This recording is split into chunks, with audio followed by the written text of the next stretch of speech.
They want to take you back to the past, to pretend white people still suck ass. They'd rather have black trans radical lesbians who are somehow non-binary and queer. They'd rather side with illegal migrants who'll eat your pets and down it with beer. It's the angriest mob you've ever heard. It's the genderqueer protesters. It's the DEIESG herd. Now they want to try and cancel the nerd. DEI. It's ass! Look, I know. You guys have been hooked on this Dragon Age salt. And you know, the tears of progressive folks are quite delicious, and I know how much you enjoy that too. So you've been sitting there, scratching your neck, saying, Well, we're waiting. well, fear not, I have some more for you. And, well, it involves this crowd attacking my all-time favorite YouTuber, James Rolfe, otherwise known as the Angry Video Game Nerd. You see, there's been a lot of tension ever since Dragon Age came out and was basically met with backlash from gamers and embraced by the gaming media, who shamelessly glazed for this game and gave it glowing praise, even though anybody with a perfectly functioning pair of eyes and ears could tell you that this is utter Ass! Look, I understand that video game discourse has gone down a very repetitive direction. Everybody these days seems to just regurgitate each other's talking points, and I question how some of you haven't gotten bored of it. Autism. But when you see what gamers' thoughts and opinions do to legacy gaming media, then you understand why viewers are hooked. It's like an anime arc that continues to evolve. Every day you're tuning in just to fill your insatiable appetite. You know, hey, look, I ain't gonna judge, especially when I got bills to pay. So if you like this, I got no problem giving you more. But my version is actually creative and entertaining. I'm not just gonna sit here and wag my fingers around and tell you woke bad. I'm going to dissect and explain to you in autistic detail why it's bad. So, the IGN review that we all made fun of just a few days ago, which already feels like an eternity in the world of content creation. IGN was so sure that the game was one of the best BioWare has ever created that they gave it a 9, going as far as to claim that it's better than Mass Effect 2. And funnily enough, people like Mischief agree and also think it's probably like one of the best BioWare games they've ever played. This is concerning if you're a gamer because it means that standards have dropped drastically and journalists are more in line with the real world politics pushed in video games versus the game mechanics, because let me tell you, this game is an even more simplistic RPG than some of the web browser RPGs I was playing on miniclip.com as a kid. Bethesda said, no one can streamline an RPG more than us, and BioWare said, hold my skooma. Watch, Todd Howard, this is how you streamline an RPG. And yet, for some reason, the complete lack of impact made by the decisions the player has, which are so far and few between in this game, was completely overlooked by journalists. That was until a different writer at IGN decided to finally put out a piece being honest for once, telling people how it is and doing the unthinkable, criticizing Dragon Age as it was supposed to be from the very beginning. Dragon Age. The Veilguard is at war with itself. The sequel to Inquisition's Dreadwolf story is trapped in an action game with no interest in the past. The overall result is that Dragon Age, The Veilguard, isn't the golden era BioWare game that I had hoped it would be. Torn between continuing its traditional role-playing legacy and starting afresh as a modern action RPG, the end result is an awkward sequel trapped in a cage made of reboot ideas. After years and years of faltered steps, I understand why BioWare landed on this particular, very mainstream AAA formula, but I wish it had been inspired by the undying mass popularity of The Witcher 3, a full-on nerdy RPG, rather than veer closer to Sony's palatable RPG-ish approach for modern God of War. But that ill-defined shape is often what uneasy development cycles get you.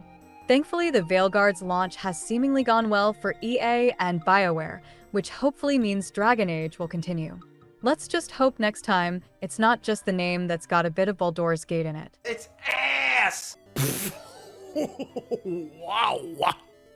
To compare it to what Sony's idea of an RPG is, now that is a hard backhanded slap from IGN, which admittedly I really like. I actually like to see them insult a game to that degree. I mean, let's be real. It's a game designed for people like DSP to play on stream and not think twice, so he can engage with his chat and receive his donations, and they get to, in turn, fill your head up with propaganda and try to convince you non-binary is actually a real thing. It's a win-win. Idiots buy it, and activists get to preach their message. It's very unusual and very rare for IGN to actually put down something that was made for journalists like them. Now, keep in mind, this is an entirely different writer from the person who reviewed Dragon Age, but reading through this whole article, which I'm not gonna do because I think you should go give him a click, it would almost seem as if the person writing it does not agree that Dragon Age is a 9 out of 10, which is very brave of them. They don't oftentimes tolerate a difference of opinion over there. But this writer at IGN, unlike the rest, was somehow able to see through this thin veil of progressive politics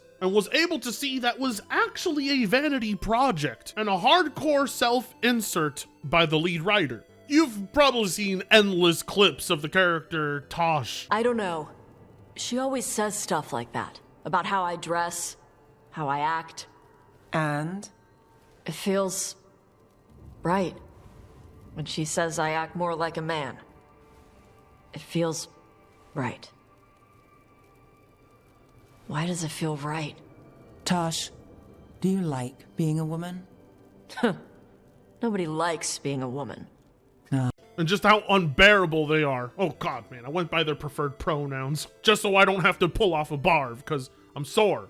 I was in a mosh pit. I hurt my shoulder. If I could honestly tell you everything wrong with this game, it would be her. Oh, damn it. All right, now I gotta do the barf. 1, 2, 3, 4, 5. Never misgendering again. 6, 7, 8, 9, 10. Like I said, characters like Tosh are the prime example of millennial thought process in writing. They're a character meant to relate to the rejects out there that are still on this self-discovery journey. Which, you know, if you're into that, whatever, to each his own. But it doesn't belong in a Dragon Age game, most importantly a fantasy setting. You can tell these writers lack experience, they lack talent. Because it takes talent, and I mean real talent, to make stories like that work. And talented people know that it doesn't work in this type of setting. People want real character arcs, real character development. And for some reason, the writers just decided to make Tosh the most realistic, unknowing, non-binary character in video game history. I mean, it's just dead on accurate. And nobody's looking for that type of accuracy in their fantasy game. The last thing they also want to see is fan favorites from previous Dragon Age games be cast aside and written to look like total goofs. And they certainly don't want the characters reimagined and redesigned for quote-unquote modern audiences like they did here. I mean, these are hideous characters. Especially Tosh. I mean, oh my god. You thought Concord's character designs were bad? Zoom in on Tosh's face. I dare you. If you overdosed on Blue Chew and you can't get it down, just take one look at her. Ah, damn it. You know, I'm not pulling off a barf. I don't have enough respect for such a silly worldview. Miss me with that retarded nonsense. Just because it's a game that identifies as Dragon Age, don't mean it's actually Dragon Age. And, you know, the person writing this article, they understood that. The way it's all written, you'd figure this game should be like 5 or 6 out of 10. But instead, the review remains a 9. Even though sentiment has changed. It's a complete lack of integrity from this website. The fact that they gave this a higher score than Black Myth Wukong, which they are actively trying to put down to this day, is everything you need to know. I mean, they scored this higher than Space Marine 2. If you're not questioning that kind of review process, then I pray to be as naive as you, because once you see it,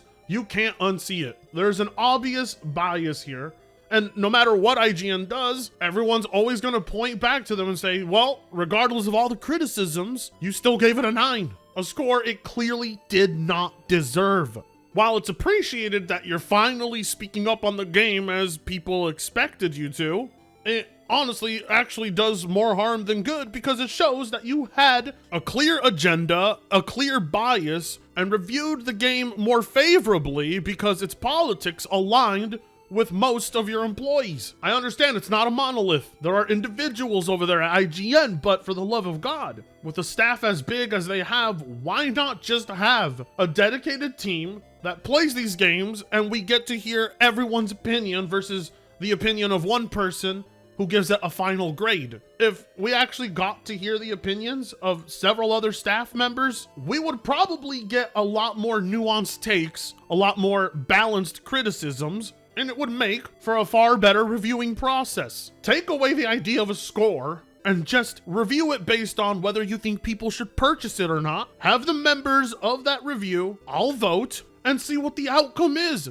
One individual's opinion is so easily contradicted by another's within your own staff, and it makes the entire website look completely discreditable. You have the resources for better reviews, but you never do it. Of course, this current discourse between gamers and journalists and what's woke and DEI and what isn't is what led to this individual deciding to speak out about it. I don't know who he is. All I know is he's a jackass. That's it. So let's have a listen. You fucking need DEI, because you wouldn't have jobs if DEI didn't exist to complain about. You wouldn't be making money on YouTube if DEI didn't exist. So you're really the ones that need it. Unless your game has only white dudes, if you have a woman, she better be hot. Yeah. You know, get an ugly woman out of my game. That lady better be super smoking hot. Yeah. That's the way they think, right? Back in the day, game development studios were primarily white dudes. And they didn't really think about diversity. And that's one thing, right? It was a lot rarer to find non-white dudes in game development. And as that changes, and as college and learning and all that stuff kind of becomes more ubiquitous and more available for everybody, more and more people from different walks of life want to get into game development. Yeah. And then what happens then? They're making the characters the people that they know, the things that they see. And it's just like the white people do. Just like you put yourself into stories, right? Yeah. And I talked about that with Dragon Age Veilguard, how the game director, Corinne Bush, she's a trans woman. And sometimes in games, you just put in your own sort of experiences. And that's so natural to happen. That's what art is. It's nothing that's supposed to offend anybody. It's supposed to be, hey, fucking walk around and look around. The world has everybody. Your game's having it. Shouldn't stop you from playing it. He's a All right, calm down, Hispanic Charlie Day. This thought process doesn't make any sense. DEI is actually costing these gaming companies money. Their products are not succeeding.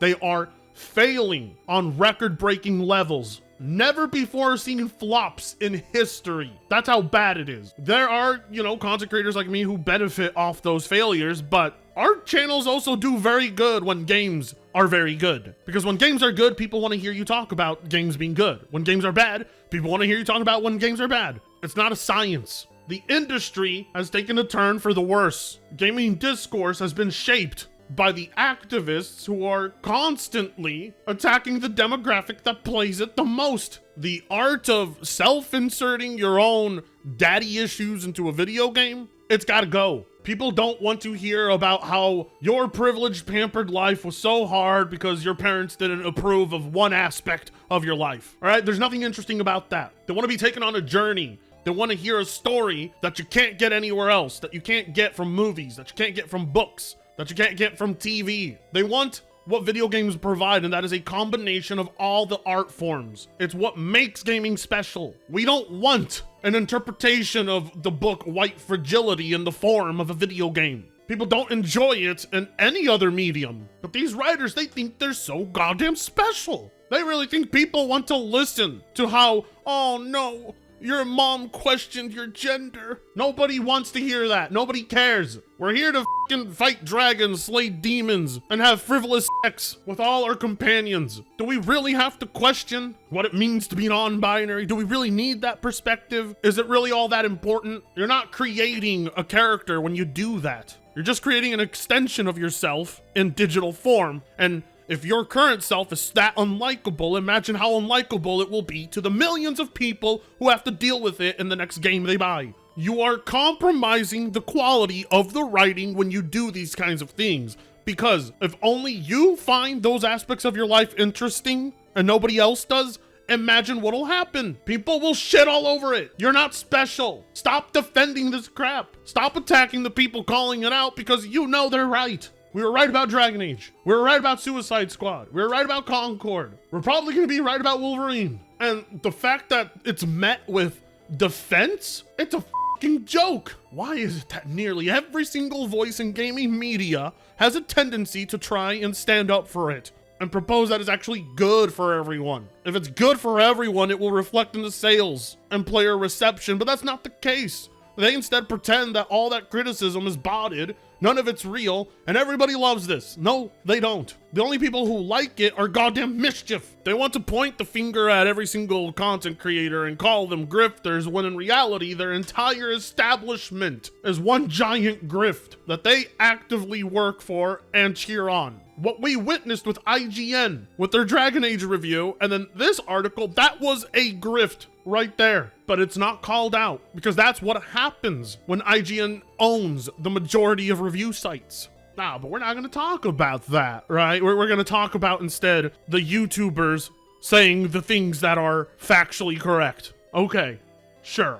Of course, jackasses like this are the same people who are still, to this day, actively looking for a culprit to blame for how gamers are now reacting to modern day gaming. And for some odd reason, I don't know why, for some odd reason, they turn to James Rolfe as the beginning of the end of everything. That's right, the legend himself, the man who I think to this day is still the greatest gaming content creator, who inspired millions of other content creators, including myself, into making content. He's the guy that they believe began this entire toxic mentality. I kid you not. Why they decided to pin the blame on James Rolfe out of nowhere, I don't know. But let's have a look. Let's now pretend the angry video game nerds' hateful rhetoric and crude language wasn't responsible for corrupting a generation of young people.